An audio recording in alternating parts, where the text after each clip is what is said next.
Apa kabar kalian semua, sahabat-sahabatku dimanapun kalian berada? Mudah-mudahan kalian semua dalam keadaan sehat, tentunya dalam lindungan Allah Subhanahu wa Ta'ala. Bismillahirrahmanirrahim. Ini ada salah satu komentar dari sahabat kita. Tentunya beliau ini adalah non-muslim, dari Putri Kebenaran. Beliau ini berkomentar di salah satu video saya. Mah, begitu ajaran, dengarkan ya komentarnya sahabat-sahabatku.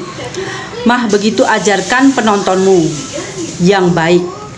Namun ketika kalian membahas tentang kekristenan dengan sejumlah omong kosong kalian, aku akan hadir di sini dan menantang kalian semua membuktikan kebenaran Al-Quran, Allah dan Nabi kalian itu.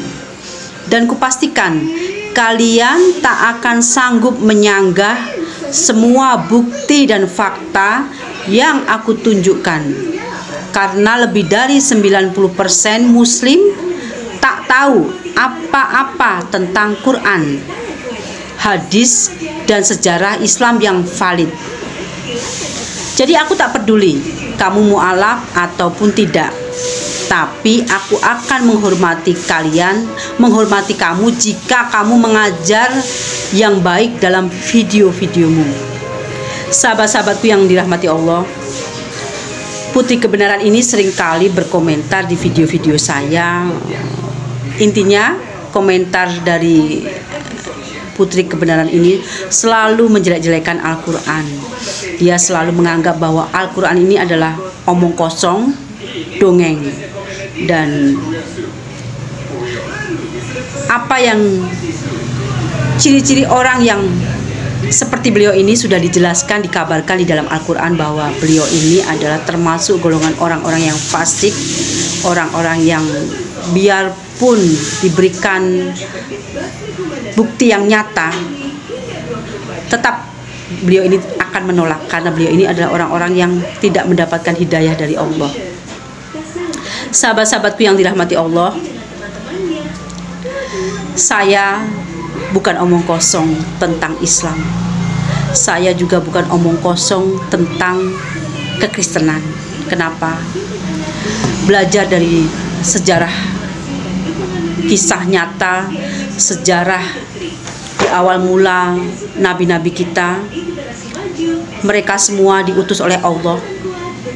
Di sini dijelaskan di dalam Al-Quran maupun di dalam kitab-kitab yang lain, dari Nabi Lut, Nabi Musa, Nabi Yunus, Nabi Sulaiman, bahkan ke Nabi Isa sendiri, dan terakhir ke Nabi kita Nabi Muhammad.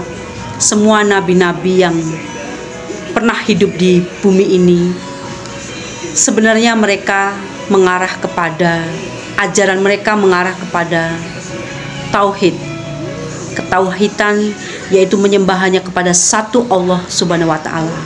Dan semua ajaran dari para nabi ini adalah mengesahkan Allah, menuhankan Allah, satu-satunya Tuhan yang patut kita ibadahi dan tentu patut kita sembah.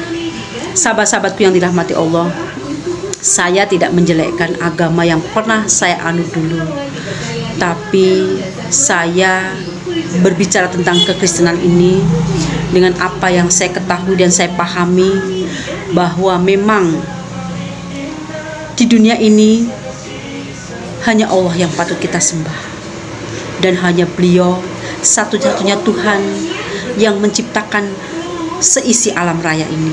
Ini ada salah satu beberapa ayat di Al-Quran yang saya ambil di dalam surat Al-Hajj. Ini saya bacakan. Wahai manusia, telah dibuat suatu perumpamaan, maka dengarkanlah.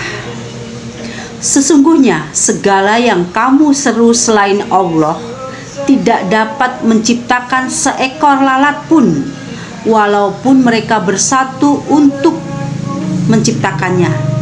Dan jika lalat itu merampas sesuatu dari mereka, mereka tidak akan dapat merebutnya kembali dari lalat itu. Sama lemahnya yang menyembah dan yang disembah. Jadi dalam ayat ini sudah jelas bahwa kekuasaan Allah tidak ada tandingannya. Tidak ada kekuatan dan kekuasaan kekuatan apapun yang bisa menandingi Allah. Di sini dikatakan bahwa hanya Allah satu-satunya yang maha kuat, maha perkasa. Sahabat-sahabatku yang dirahmati Allah, sedangkan Yesus sendiri pun tidak akan mampu menciptakan seekor lalat pun. Kenapa? Yesus diberikan mukjizat oleh Allah dengan izin Allah. Begitu pula dengan nabi-nabi yang lain. Mereka diberikan mukjizat dengan izin Allah. Termasuk Nabi Muhammad. Beliau diberikan mukjizat dengan izin Allah pula. Ini yang kedua, ini ayat 74 di dalam surat Al-Hajj. Mereka tidak mengagungkan Allah dengan sebenar-benarnya. Sungguh Allah Maha Kuat lagi Maha Perkasa. Allah memilih para utusannya dari malaikat dan dari manusia. Sesungguhnya Allah Maha Mendengar lagi Maha Melihat. Dia Allah mengetahui apa yang di hadapan mereka dan apa yang di belakang mereka, dan hanya kepada Allah dikembalikan segala urusan. Wahai orang-orang yang beriman, rukuklah, sujudlah, dan sembahlah Tuhanmu, dan berbuatlah kebaikan agar kamu sekalian beruntung. Dan berjihadlah kamu di jalan Allah dengan jihad yang sebenar-benarnya. Dan berjihadlah kamu di jalan Allah dengan jihad yang sebenar-benarnya. Dia telah memilih kamu dan Dia tidak menjadikan kesukaran untukmu dalam agama. Ikutilah agama nenek moyangmu, yaitu Ibrahim.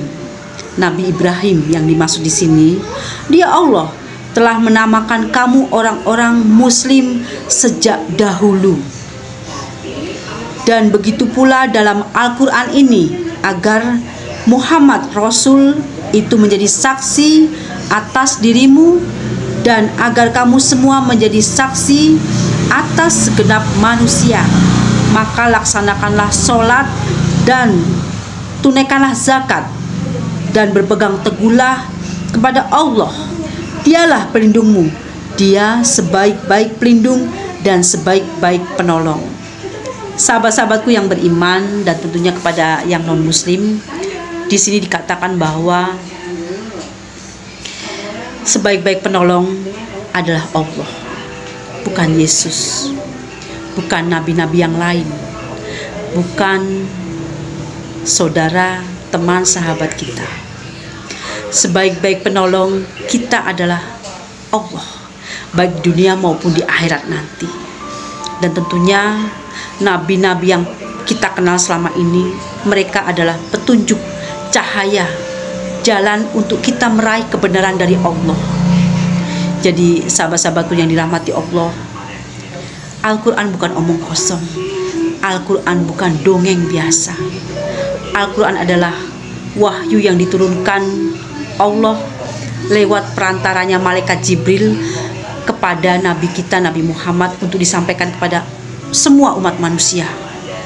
Sahabat-sahabatku yang dirahmati Allah, mungkin bagi yang non-muslim akan berkata lain, karena memang mereka mengikuti ajaran gereja. Saya yakin mereka tidak mengikuti ajaran Yesus. Yesus yang selama ini adalah mereka anggap Tuhan, dan kita yakini bahwa Yesus ini adalah Nabi Isa. Sahabat-sahabatku yang dirahmati Allah, selagi kita masih hidup, selagi kita masih diberikan oleh Allah umur yang panjang dan waktu juga masa, pergunakan sebaik-baiknya.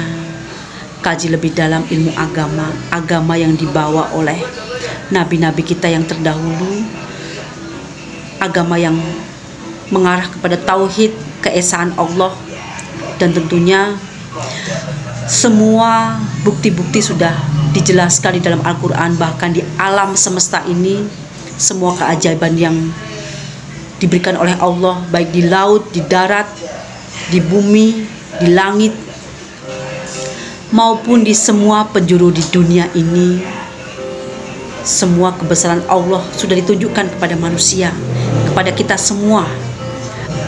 dari hal yang kecil maupun yang besar, dari binatang, dari makhluk yang lain, tumbuh-tumbuhan, maupun dari dalam diri kita sendiri, dari kaki hingga ujung rambut. Allah sudah menunjukkan betapa besarnya Allah, penciptaannya maha besar, maha luas. Mari kita kembali kepada Allah, mari kita kembali kepada tauhid, pada keesaan Allah. Mudah-mudahan video kali ini bermanfaat buat kita semua, dan mudah-mudahan kita nanti menjadi termasuk orang-orang yang beruntung, baik di akhirat maupun di alam kubur nanti. Ketika kita dihisap, insya Allah kita dapat melalui semuanya dengan tahapan-tahapan, semuanya dengan keimanan kita. Terima kasih dan assalamualaikum warahmatullahi wabarakatuh.